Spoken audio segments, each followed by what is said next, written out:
Introduce myself while we are waiting.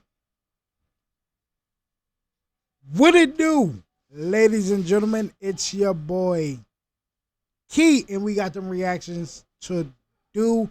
We are going to do them now. Welcome to Who Put You On Key, where you already know I put you on to culture or history or things of that nature on this at establishing sovereign nations, while others just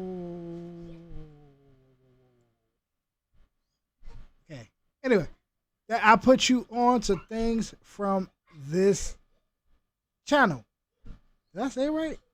Anyway, man, road to 1K on this channel, road to 100K on my other channel that y'all can follow. That's in the description.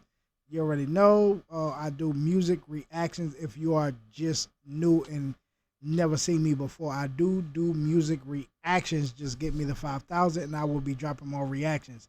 But right now, I was not on this channel lately. I'm trying to drop at least 3 to 5 videos on this channel. So you have any ideas of what you want me to do some history on, talk about, anything like that of that help, you already know, man. Tell them comments up. You can find me live on Twitch Monday through Saturday. No, Sunday through Thursday now. You know what I mean? I'm going to chill with it going live on YouTube unless, like, I'm doing something outside and I'm just chilling or something like that. But anyway, though, man, I'm not trying to keep y'all for long for this reaction. As y'all can see about the title, this is going to be very interesting in the history. This is like a history thing. But anyway, man, enough of me yapping. Let's get to the trapping.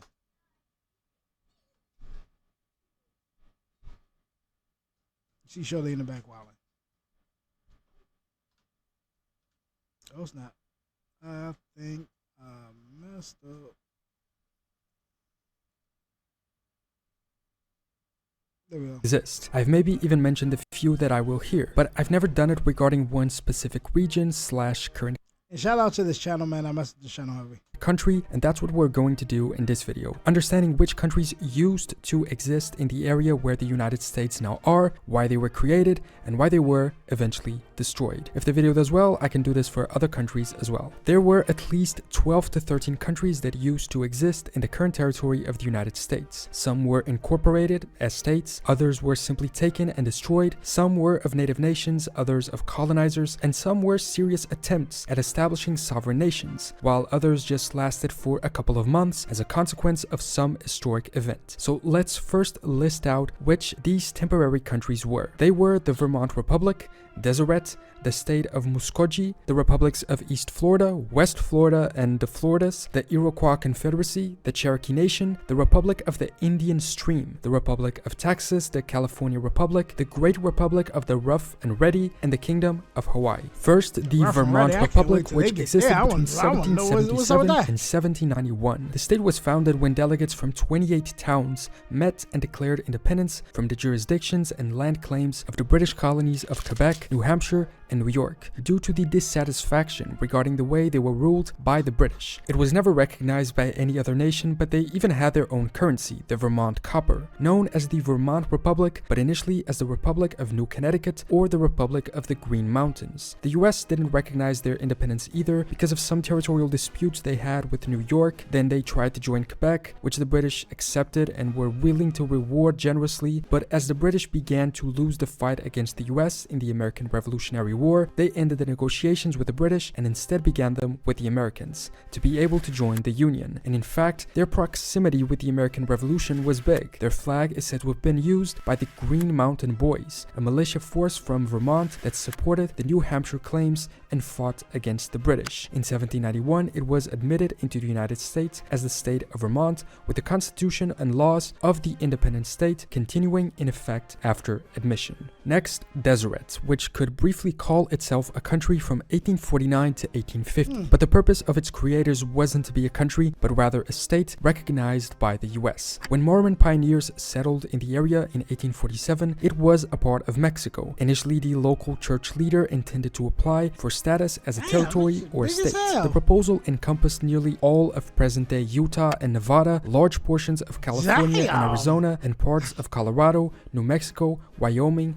Idaho, and Oregon. Although the actual area of control of Deseret did not include all of these regions. While attempting to be recognized as a state, Deseret was in fact somewhat of an autonomous state/country, and the US didn't really agree to the creation of the state as the Mormons intended. They thought it was too big, too ambitious, and weren't too eager to hand the rule of a full state to a religious institution. Thoughts of uniting it with California as a single state were considered, but as a compromise, the Utah Territory was created. In this map, we can see it in blue, compared to the dotted outline, which shows the territory the Mormons wanted to establish as their Deseret state. In addition, the idea of creating a state based on Mormonism began to fade away after the coming of the railroad, which opened the territory to many non-Mormon settlers. The flag they used is said to have been this one, similar to that of the United States, but in blue. I assume the bigger central star would be in representation of their desired statehood. The name derives from the word for honeybee in the Book of Mormon, and in the current Utah state flag, like, yo, where's some of these names coming from? But now I get it. Still see a beehive in representation of this historic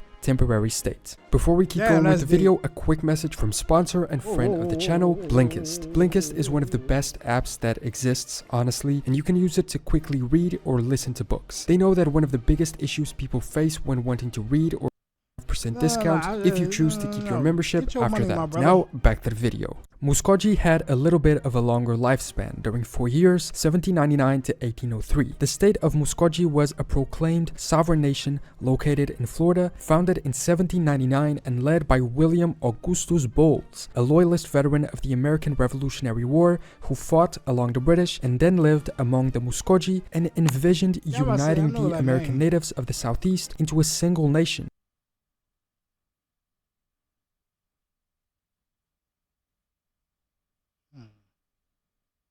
Chicks. Shout out to these. Or shout out to all these people. Shout out to all these people. All right.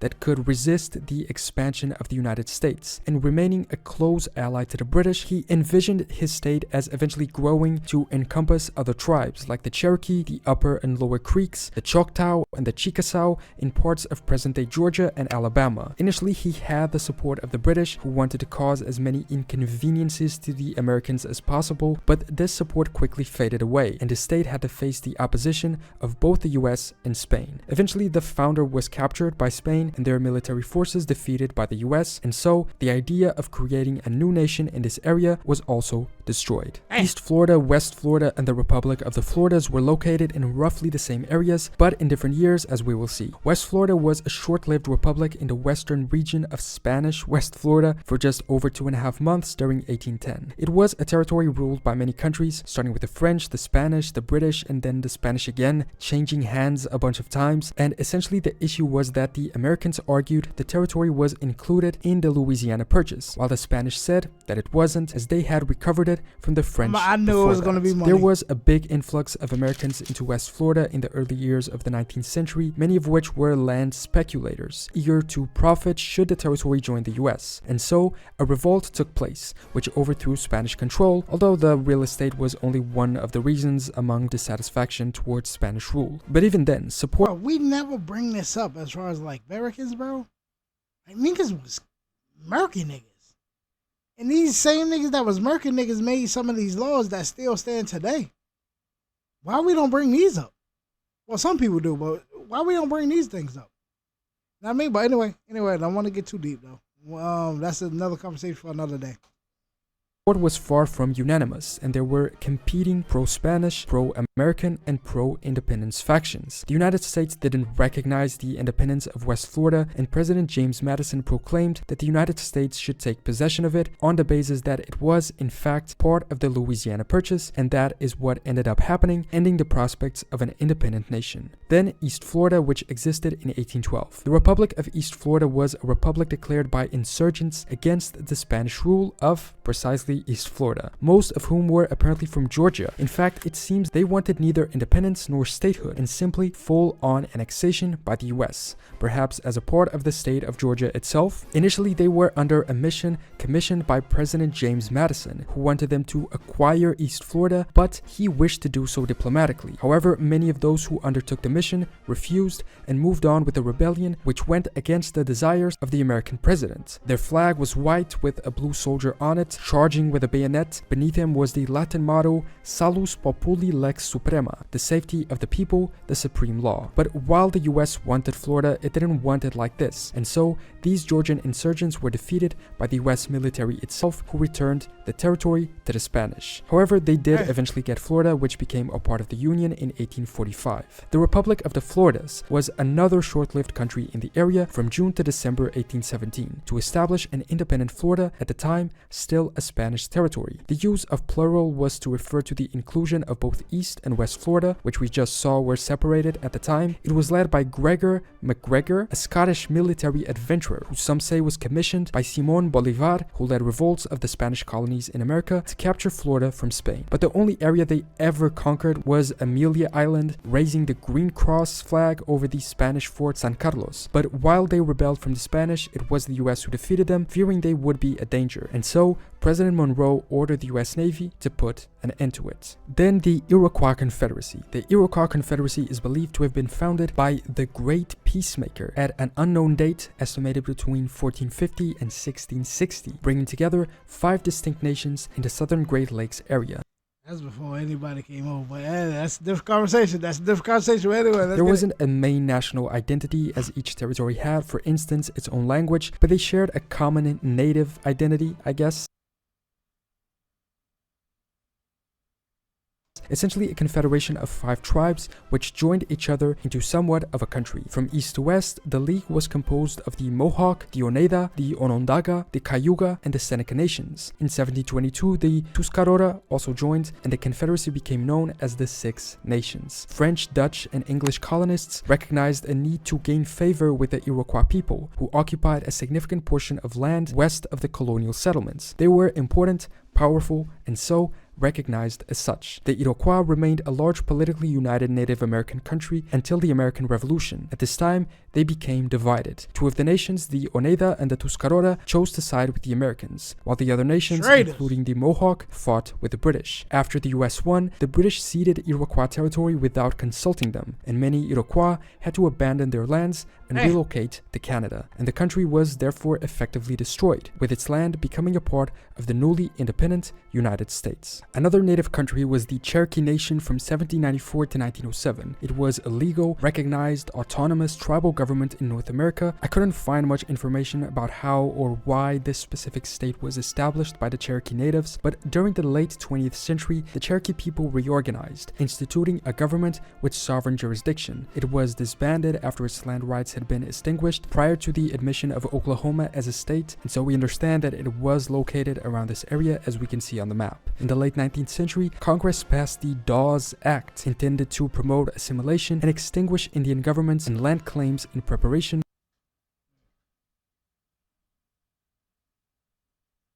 I'm pausing this so y'all can see him. I'm in y'all way.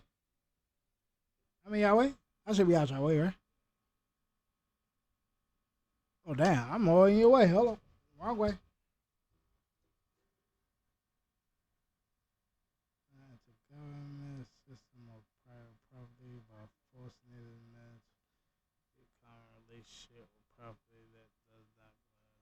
That's messed up.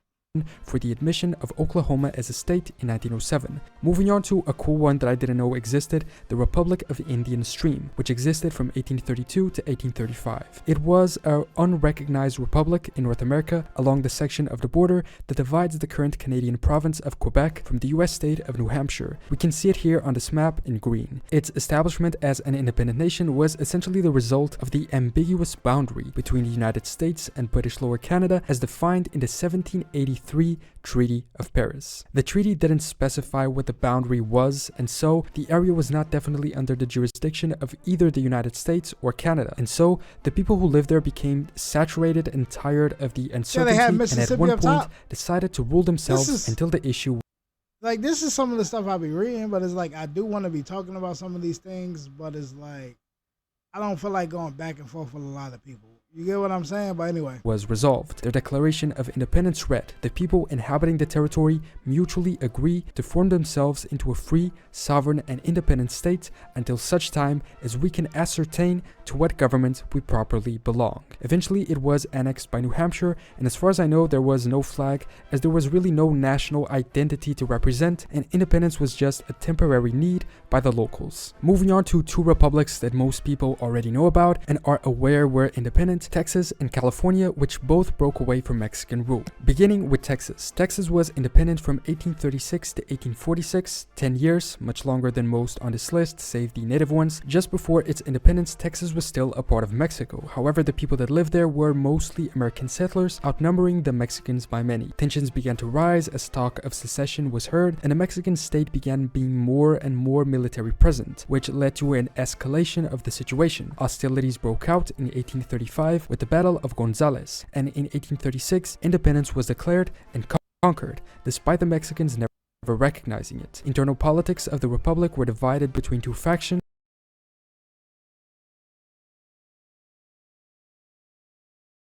Expansion of Texas to the Pacific Ocean, even claiming California, and their opponents who advocated the annexation of Texas to the United States and peaceful coexistence with the Native Americans when possible, these being able to implement their plans, and in 1845 it was annexed by the US. The first flag of the Republic was the Burnett flag, a single gold star on an azure field, followed by the official adoption of the Lone Star flag in 1839. And then California. The California Republic, also known as the Bear Flag Republic, was an unrecognized breakaway state from Mexico that for 25 days in 1846 militarily controlled a part of what is today California. In June of 1846, 33 American immigrants in Alta California rebelled against the Mexican government. Mexican officials had been concerned about a coming war with the US and the growing influx of Americans into California, and it seems that the rebellion was secretly supported by the US to prepare a full-on invasion. This makes it seem that there was never a real intention of becoming independent, just autonomous and as a part of the US. Another thing that points to that idea is that the rebels only elected military officers, but no official civil structure was ever established. And even this military structure was then incorporated into the US Army just before the territory was incorporated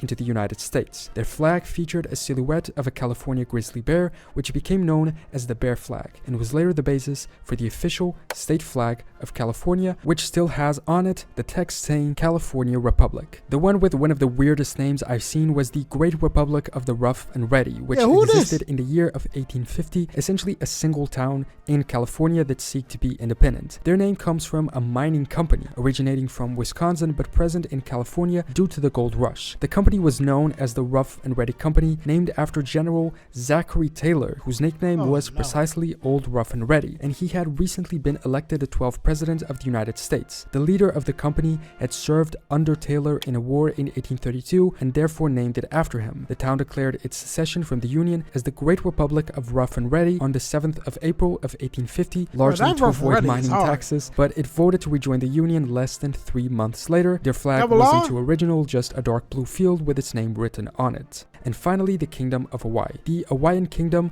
was a sovereign state located in the Hawaiian archipelago. It was formed in 1795 when the warrior chief Kamehameha the Great of the independent island of Hawaii conquered the surrounding.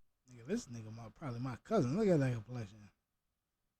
Well, we ain't gonna get too deep in that. Independent islands. The kingdom won recognition from the major European powers and even used the British and American flags as inspiration for their national flag, which is today the state flag of Hawaii. Eventually, the kingdom was overthrown in 1893, largely at the hands of the Committee of Safety, a group which included resident foreign nationals of American, British, and German descent. Hawaii was briefly an independent republic until the US annexed it in 1898, and about 100 years later, in 1993, the US apologized to the Hawaiian people and acknowledged that the overthrow of the kingdom had been done with the active participation of American agents, admitting the Hawaiian people never directly relinquished their sovereignty to them through any votes. But the independence of the islands is far gone now, and as far as I know, there's no movement to get it back, as seems to be the case for all those on this list. So, Those were the countries, or at least some of the countries, that used to exist inside the United States, or rather, where the United States now exists. Are there any other countries that existed in this territory, then being destroyed and therefore no longer existing? Let me know in the comments,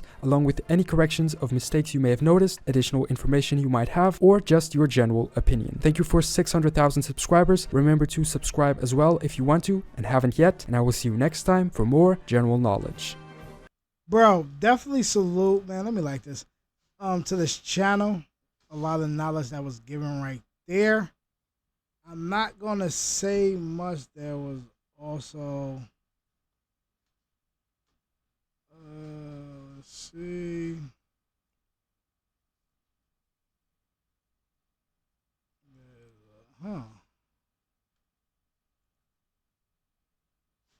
But things like this is like, I love history, bro. History makes you feel as if like how you could not repeat history. You get what I'm saying? Especially when you learn it.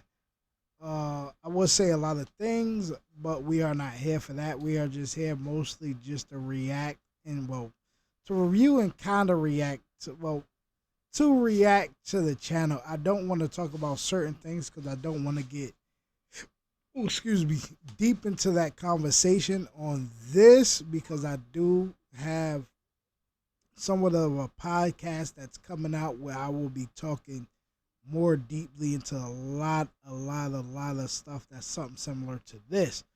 But anyway though, man, do not forget to like, share, comment, subscribe, turn the channel to a full-time channel, another part-time channel, road to 1K, help your boy get there. And I believe we have one more